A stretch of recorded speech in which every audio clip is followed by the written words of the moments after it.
আসসালামু আলাইকুম। আমার আজকের ভিডিওটা পর্যায় নম্বর বের করার নিয়ম, যদিও তোমাদের জন্য খুবই গুরুত্বপূর্ণ। আমি জানি অনেকেই পারে, তবে যারা পারে না তাদের জন্য আমার প্রচেষ্টা। প্রথমেই সংজ্ঞাটা, কোনো মৌলের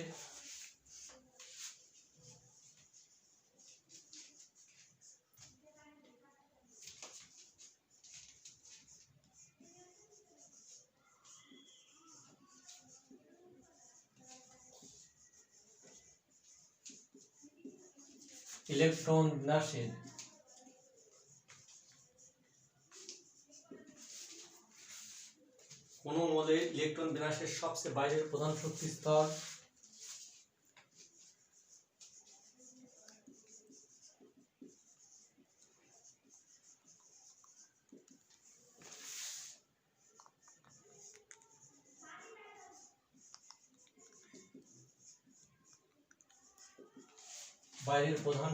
স্তর এর নম্বরই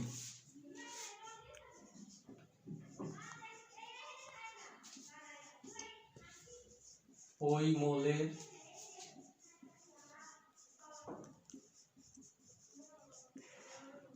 পর্যায় নম্বর।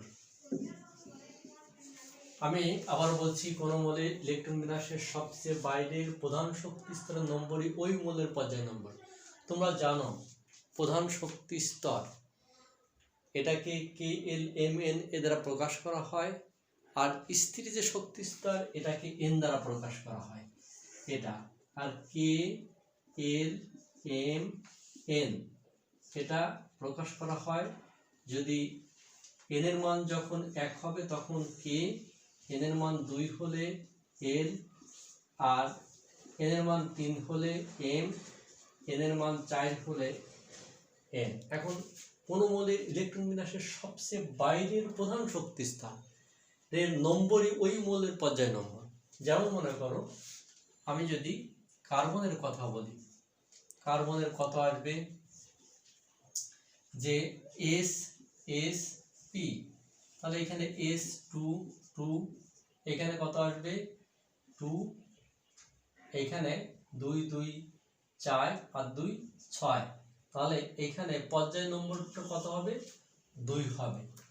আমি ম্যাগনেসিয়াম যদি দেখি, ম্যাগনেসিয়ামের 12, এখানে ম্যাগনেসিয়ামে তোমরা জানো কিভাবে SS PS PS DPS DPS কিভাবে করা হয়, SS PS PS এই পর্যন্ত গেলেই হয়ে যাবে আমার, অর্থাৎ বেশি প্রয়োজন হবে না।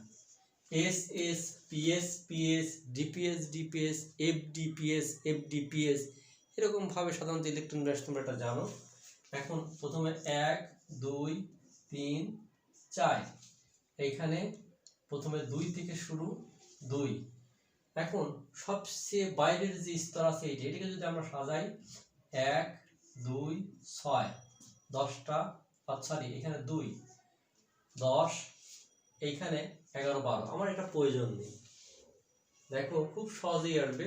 তাহলে এইখানে পর্যায় নম্বরটা কত হবে, এইটা পর্যায় নম্বর হবে 3, এর পর্যায় নম্বর হবে কত 2 2 আর 3। আমি যদি টাইটেনিয়াম বলি TI কত আসবে 22, এখানে দেখো SS PS PS PS PS DPS DPS, আমার অতদূর পর্যন্ত হয়তো যাওয়া লাগবে না। তুমি 1 2 3 এখানে 4, এখানে 2 এখানে 3, তাহলে 2 2 6, এখানে 2 10 12 18 19 20, এইখানে SS PS PS DPS, তাহলে এখানে কত আসবে, এখানে 4 2, এখানে 20, এখানে 2, এখানে 4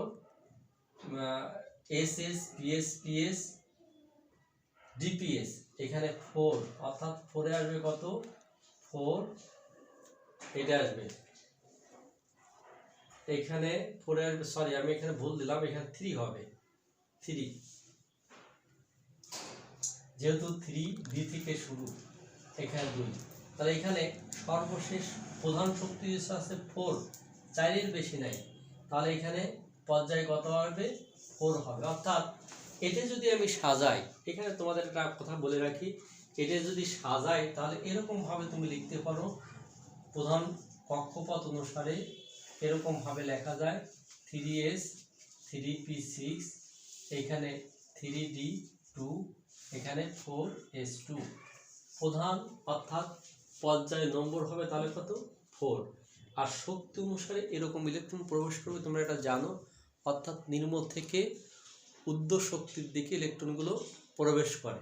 তাহলে এখানে কত হবে 4, পর্যায় নম্বর কত হবে 4 হবে। অর্থাৎ সংজ্ঞায় তোমাদের বলা আছে কোন মৌলের ইলেকট্রন বিন্যাসের সবচেয়ে বাইরের প্রধান শক্তি স্তরের নম্বরই হলো ওই মৌলের পর্যায় নম্বর, সবচেয়ে বাইরের আছে 4।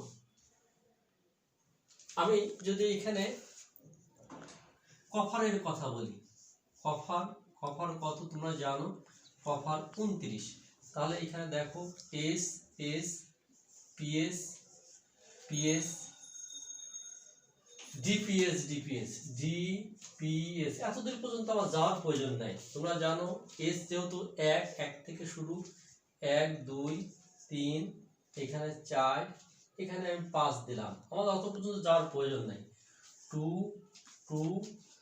3, এখানে পি হলো শুরু 2 থেকে, 2 3, এখানে 4।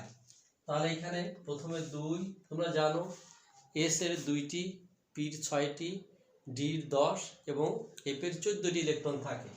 তাহলে 2, এখানে 6 2, তাহলে এখানে 10 12, এখানে 18 19 20, আর এইখানে যেহেতু 20, তাহলে এখানে